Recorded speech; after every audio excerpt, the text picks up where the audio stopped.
Welcome to Chennai times.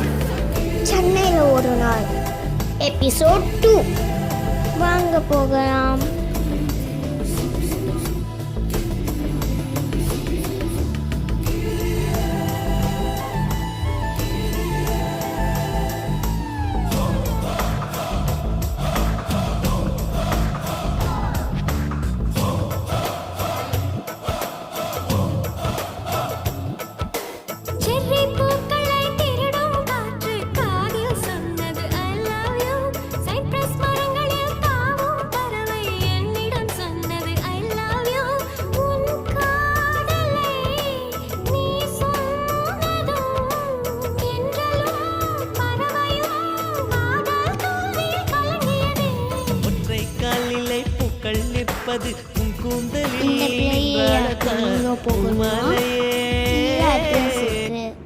இந்த video பிடிச்சிருந்தா like பண்ணுங்க, ஷேர் பண்ணுங்க, சப்ஸ்கிரைப் பண்ணுங்க. பாய்.